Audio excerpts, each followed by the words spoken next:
बैरुल अलम की वो जंग जब हजरत अली का सामना 10,000 से भी ज्यादा खतरनाक जिन्नातों से हुआ था और अकेले ही हजरत अली ने कैसे उन सभी जिन्नातों का सामना किया था, आइए इस पूरे वाक्य को आज की इस वीडियो में जानते हैं। प्यारे नबी सल्लल्लाहु अलैहि वसल्लम जब एक जंग से वापस लौट रहे थे तो रास्ते में उन्हें एक बंजर जगह दिखाई दी जहाँ दूर दूर तक सिर्फ रेत ही रेत थी और कोई भी इंसान नजर आया नहीं था। जिसके बाद सल्लल्लाहु अलैहि वसल्लम ने सहाबा उम्र बिन उमैया जमरी से सवाल किया कि आखिर ये कौन सी जगह है जहाँ दूर दूर तक कोई नजर नहीं आ रहा है और चारों तरफ सिर्फ खामोशी ही खामोशी है। तो इसके जवाब में उन्होंने बताया कि इस जगह का नाम वदी अजर्क है, जहाँ इंसान तो नहीं रहते लेकिन कहा जाता है कि यहाँ पर एक कुआं है जिसके अंदर जिन्नातों की पूरी फौज रहती है। साथ ही उन्होंने ये भी बताया कि इन जिन्नातों की हजरत सुलेमान ने भी काबू में करने की कोशिश की थी लेकिन वो भी इस काम में कामयाब नहीं हो पाए क्योंकि मैं ये जिन्नात बहुत ज्यादा ताकतवर है। बल्कि कहा जाता है कि जब इस रास्ते से तबी यमानी गुजर रहे थे तो इनके साथ जो 10,000 से भी ज्यादा की फौज थी उन्हें भी इन जिन्नातों ने मार दिया था। यह सुनने के बाद प्यारे नबी सल्लल्लाहु अलैहि वसल्लम समझ गए कि ये कौन सी जगह है और उन्होंने तुरंत अपने सभी लोगों को कहा कि अगर ये वही खतरनाक जगह है जहाँ पर खतरनाक जिन रहते हैं तो हम कुछ देर यहाँ रुकेंगे।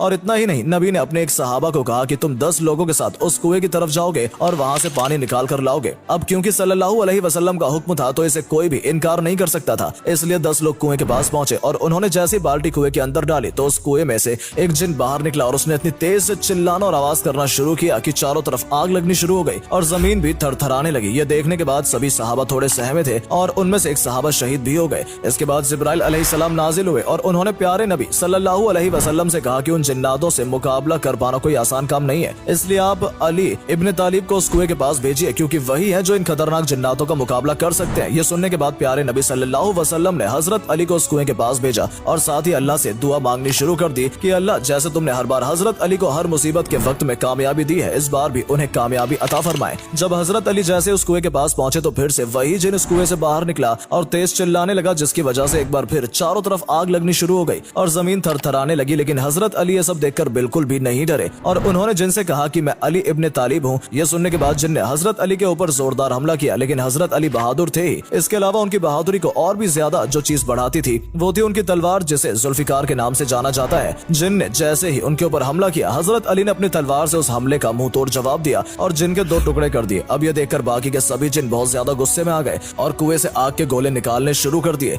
आग इतनी ज्यादा थी कि हजरत अली के लिए कुछ भी देख पाना नामुमकिन हो रहा था, इसलिए उन्होंने कुछ आयतें और दुआ पढ़नी शुरू की जिससे आग धीरे धीरे ठंडी हो गई और फिर हजरत अली कुएं की तरफ दोबारा बढ़े और पानी निकालने के लिए उन्होंने कुएं में बाल्टी डाली। लेकिन जैसे उन्होंने कुएं में बाल्टी डाली जिन्नातों ने वो बाल्टी कुएं से बाहर फेंक दी। ये देखकर हजरत अली ने कहा कि अगर तुम मुकाबला करना चाहते हो तो मुकाबले के लिए पूरी तरह मैं तैयार हूँ। जिसके बाद कुएं से एक और जिन बाहर निकला और उसने हजरत अली के ऊपर हमला करने की कोशिश की लेकिन हजरत अली भी उन हमले से डरने वाले नहीं थे। उन्होंने इस बार भी जिन के 2 टुकड़े किए और उसे मार गिराया। जिसके बाद उन्होंने कुएं में एक बार फिर बाल्टी डाली और इस बार भी जिन्नातों ने बाल्टी बाहर फेंक दी और ऐसा तकरीबन 3 बार हुआ और फिर आखिरकार हजरत अली ने ठान ली कि इस कुएं से पानी निकालना ही है क्योंकि ये हुक्म प्यारे नबी सल्लल्लाहु अलैहि वसल्लम का था। इसके बाद उन्होंने वहां खड़े एक सहाबा से कहा कि मैं अपनी कमर पर रस्सी बांधता हूँ और रस्सी का छोर तुम्हें जोर से पकड़ना है। और ये कहते हुए हजरत अली कुएं के अंदर चले गए लेकिन इसी बीच जिस रस्सी से हजरत अली ने खुद को बांधा था वो रस्सी टूट गई और अब कुएं में खतरनाक 10,000 से भी ज्यादा जिन्नातों के साथ सिर्फ अकेले हजरत अली ही थे। कुछ देर तक सहाबा ने वहां खड़े होकर हजरत अली का इंतजार किया और फिर उन्हें कुएं के अंदर से चीखने चिल्लाने की आवाजें सुनाई देने लगी। ये सुनकर वहां खड़े सभी लोग काफी परेशान हो गए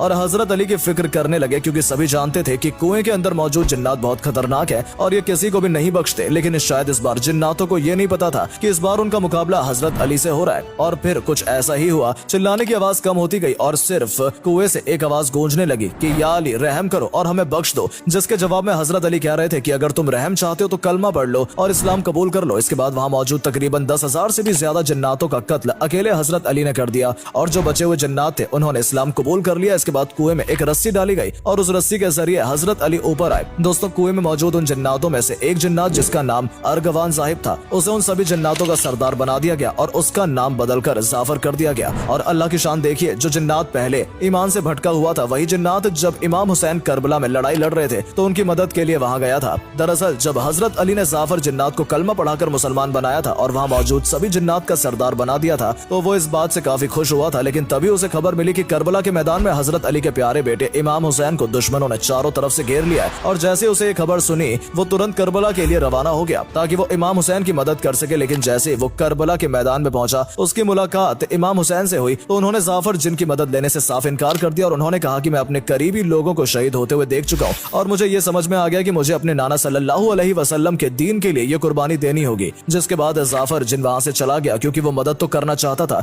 लेकिन दूसरी तरफ वो इमाम हुसैन के दिए हुए हुक्म को भी नहीं टाल सकता था, इसलिए उसे करबला के जंग के मैदान से वापस आना पड़ा। दोस्तों, कहा जाता है कि जाफर जिन अपने साथ जिन्नातों की पूरी फौज लेकर गया था और अगर करबला के मैदान में वो भी दुश्मनों का सामना करता तो यकीनन दुश्मनों के लिए उन जिन्नातों को मार पाना आसान नहीं होता। लेकिन इमाम हुसैन ने जाफर जिन से कहा कि मैं तुमसे पूरी तरह राजी हूँ, लेकिन मुझे इस्लाम के लिए ये कुर्बानी देनी ही होगी। तो दोस्तों, ये थी हजरत अली की बहादुरी की एक ऐसी कहानी जिसे सुनने के बाद आपको ये तो समझ आ गया होगा कि हजरत अली से सिर्फ दुश्मन इंसान ही नहीं बल्कि जिन्नात भी डरते थे और उनकी बहादुरी और ताकत के आगे इंसान हो या जिन्नात कोई भी टिक नहीं पाता था। इसलिए आज भी जिन्नातों के खिलाफ लड़ी गई बैरुल अलम की इस लड़ाई को याद किया जाता है, ताकि हम समझ सकें कि अगर अल्लाह एक बार किसी से राजी हो गया तो बड़े से बड़ा दुश्मन भी उसका कुछ नहीं बिगाड़ सकता, क्योंकि किसी इंसान को ताकत देना या उसकी ताकत को छीन लेना, ये दोनों ही काम करने वाला सिर्फ अल्लाह ही होता है। फिलहाल वीडियो में सिर्फ इतना ही। हम उम्मीद करते हैं कि ये वीडियो आपको पसंद आई होगी और अगर वीडियो के जरिए आपको कुछ जानने का मौका मिला हो तो इसे अपने दोस्तों के साथ भी जरूर शेयर करें, ताकि उन तक भी ये जरूरी जानकारी पहुंच सके, क्योंकि बहुत से लोगों को इस वाकये के बारे में ज्यादा जानकारी नहीं है।